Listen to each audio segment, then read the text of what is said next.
Hello everyone, welcome है आप सभी का दोस्तों टीकेडी एजुकेशन के इस प्यारे से यूट्यूब चैनल पर।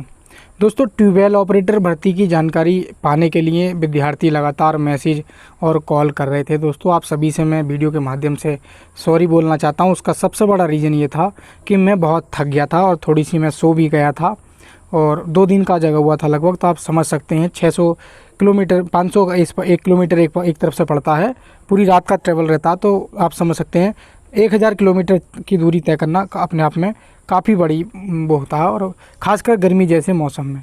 तो आप थोड़ा सा अंडरस्टैंड कर सकते हैं।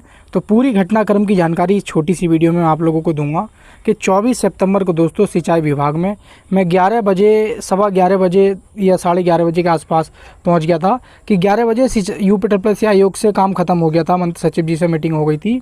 तो रैपिडो करके डायरेक्ट मैं सिंचाई विभाग एकदम पहुँच गया था। तो सिंचाई विभाग में लगभग मैं शाम के 7 बजे यानी कि PM तक रहा था। क्या पूरी घटना हुई थी वो मैं आपको बताऊंगा दोस्तों। तो सिंचाई विभाग का भी दोस्तों क्या जवाब आया है आपकी ट्यूबवेल ऑपरेटर भर्ती को लेकर, कि आपकी भर्ती आएगी या नहीं आएगी। वीडियो पहले पूरी देख लेना, बिना वीडियो देखे कॉल मत कर देना कि सर ट्यूबवेल ऑपरेटर की भर्ती आएगी या नहीं। ये गलत काम मत करना, अधूरा ज्ञान वाला। आप खुद देख सकते हैं, मैंने कल लाइव दोस्तों आप लोगों को दिखाया था पूरा एकदम। लगभग शाम के 5:30 बजे तक तो मैं लाइव भी रहा था, 2 बार लाइव आया था, आप लोगों को दिखाया था, और थोड़ी बहुत मोटा माटी में घटना उस समय भी बता ही रहा था। दोस्तों, ये वो RTI था जब आप लोगों को दोस्तों RTI दिया गया, और एक स्टूडेंट ने दोस्तों RTI डाला दिनांक 19 सितंबर में। दोस्तों, इसका रिप्लाई भी देखने को मिला और हमने वीडियो भी बनाकर डाली थी। तो दोस्तों, नलकूप चालक की सेवा नियमावली के प्रख्यापन की कार्यवाही उच्च स्तर पर दोस्तों प्रक्रियाधीन है।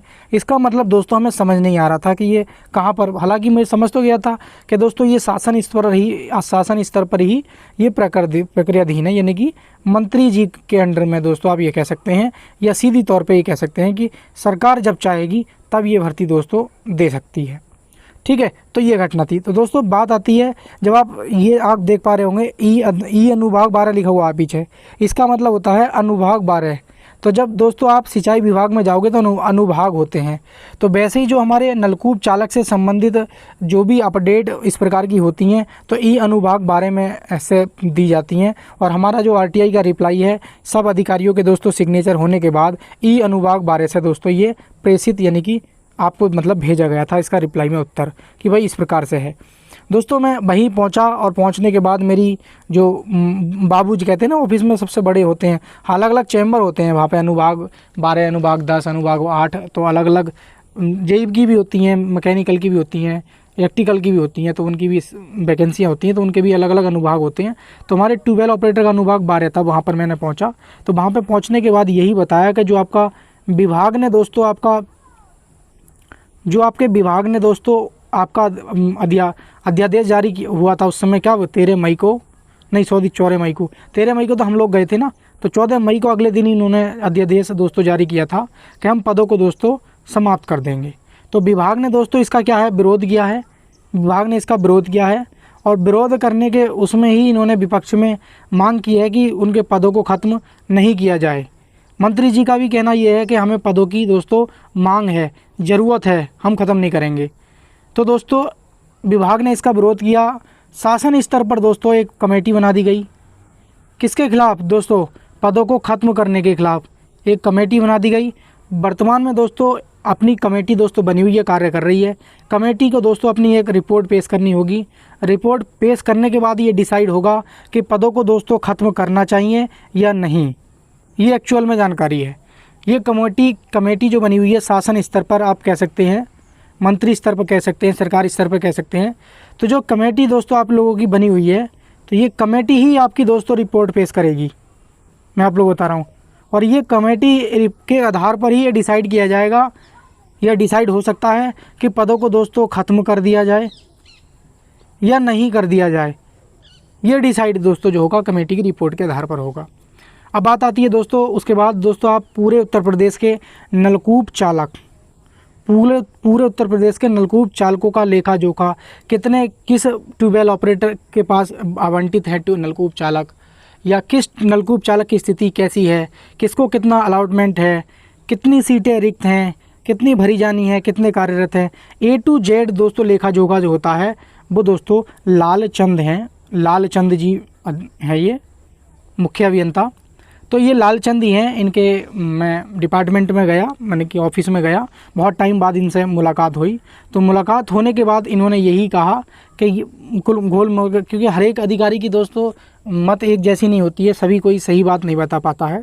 तो मैंने लगभग 10 चैम्बरों में दोस्तों अपना नोक खटखटाया और अपनी बातों को रखने का प्रयास किया, क्योंकि मेरे हाथ में ज्ञापन रहता ही था। तो मैंने बहुत कोशिश की, लेकिन सही से ठोस जानकारी नहीं मिल पाई। तो ये अनुभाग बारे वाले जो अधिकारी हैं उन्होंने मुझे सही जानकारी दी और इनकी बात में मुझे दम भी लगा। बाकी इनका कहना यही रहा कि ये सब सरकार के हाथ की ये रणनीति है, मंत्री स्तर शासन स्तर पर है, ये हम कुछ नहीं कर सकते, कोई जानकारी इसमें हमारे पास नहीं है नलकूप चालक से भर्ती से संबंधित। अब दोस्तों मुख्य अभियंता जो आप जानते हैं, हम जितनी बार भी मिलते थे, अखिलेश कुमार जी थे। तो ये अखिलेश कुमार जी हैं जो हैं दोस्तों अखिलेश कुमार सचान, ये दोस्तों रिटायर हो गए हैं। जब हम दोस्तों 13 मई को आए थे, तो उसके बाद जो आपका शासनादेश जारी हुआ था, उसके कुछ दिन बाद यानी कि 1 माह बाद आसपास ही, एग्जैक्ट डेट तो नहीं, लेकिन मई जून में दोस्तों वो रिटायर हो गए थे। तो आप दोस्तों अतिरिक्त प्रभार मैंने वीडियो में भी दिखाया था, संजीव कुमार जी हैं। कौन? संजीव कुमार जी इस समय हैं जो मैकेनिकल के भी हैं और ये दोस्तों इलेक्ट्रिकल के भी हैं। तो इलेक्ट्रिकल और मैकेनिकल के जो अतिरिक्त मतलब प्रभार इनके पास है और दोनों को यही देख रहे हैं। तो संजीव कुमार जी हैं जो मुख्य अभियंता हैं पूरे प्रदेश के। तो सर उस समय मीटिंग में व्यस्त थे, तो मैंने लगभग 2 PM तक दोस्तों वेट किया। उसके बाद उनका लंच होता है, लंच से फिर वो कोठी पे चले गए। फिर लगभग 3:30 पे फिर मीटिंग हुई, लगभग दोस्तों 6 बजे तक मीटिंग हुई। और मीटिंग होने के बाद कहीं दोस्तों 6:30 से लेकर 7 के बीच में 2 मिनट का दोस्तों हवाला देखने को मिला, यानी कि बातचीत देखने को मिली। तो मिलने के बाद भी यही जानकारी हुई कि जो एक कमेटी बना दी गई है और कमेटी दोस्तों ये शासन स्तर पर दोस्तों अपनी रिपोर्ट पेश करेगी। रिपोर्ट पेश करने के बाद ही ये डिसाइड होगा कि आपके पद खत्म कर दिए जाएंगे या नहीं। तो अब आप समझ सकते हैं कि आपकी भर्ती आएगी या नहीं आएगी, ये चीज़ का आपका जवाब मिल गया होगा क्या सच्चाई है। किसी को लगता है कि अगर मैं झूठ बोल रहा हूँ, तो कोई भी बेधड़क होकर मेरे साथ चलने को तैयार हो जाए, अगले किसी भी डेट अपने अकॉर्डिंग रख ले, मैं उसके लिए तैयार रहूँगा। अगर उसका शक दूर करने के लिए, या वो खुद भी दोस्तों सिंचाई विभाग जा सकता है और जाने के बाद सीधा अनुभाग बारे में जाना, किसी भी क्लर्क स्टेनो ग्रुप डी से ना मिले, सीधा उनके जो बाबू हैं लगभग 12 बजे आते हैं, उनसे डायरेक्ट मिले और उनका मिलने का वेट भी करे। तो अधूरी जानकारी ना ले पाए। कम से कम दोस्तों मैंने 11 से, आप समझ सकते हैं 11:30 से 7 के शाम के 7 PM हो गए थे। लाइटें ऑफ होने लगी थी, सिंचाई विभाग के अधिकारी लोग जाने लगे थे, देव बोल रहे थे आप भी कब जाओगे। तो इस तरीके से आप देख सकते हैं। तो मैं शाम के 7 बजे के बाद सिंचाई विभाग से दोस्तों निकला हूँ। सुबह दोस्तों 5-6 बजे घर पहुँचा हूँ। तो इसलिए दोस्तों जानकारी देने में आप लोगों को थोड़ा सा डिले हुआ है। बाकी दोस्तों हमने ये भी पता किया है यूपी आयोग कि आपका अध्याचन पहुँचा है या नहीं पहुँचा है। ABT का दोस्तों टेंशन फ्री रहना, ABT का अध्याचन पहुँच गया है। लेकिन 419 जो आपने ये अखबारों में देखा है, एक्चुअल में अध्याचन कितने का है ये सचिव जी ने नहीं बताया है और मैं पूछ भी नहीं पाया कि एक्चुअल में कितने का अध्याचन पहुंचा है। लेकिन हाँ ये बार है कि सचिव जी ने 4थी बार कहा है कि अध्याचन पहुंच गया है। तो ABT की आप लोगों की वैकेंसी आएंगी दोस्तों, इसकी आप तैयारी कर सकते हैं। कोई सिलेबस कोई कुछ अभी मत खरीदना, सिर्फ तैयारी करते ना यूट्यूब से सब्जेक्ट बाई चैप्टर वाइज, ठीक है। ट्यूबवेल ऑपरेटर के साथ ही बुक्स के बारे में पूछ रहे थे, सिलेबस का थोड़ा बहुत देख लो। बाकी दोस्तों इसमें प्रयास की ज़रूरत है। तो मैं प्रयास की ज़रूरत मतलब ऐसे नहीं है 1-2 लोग प्रयास करें तो कुछ नहीं होने वाला है, ये बात ध्यान रखेंगे। जब तक आप मिलजुल कर दोस्तों प्रयास नहीं कर पाएंगे तो कुछ नहीं होगा।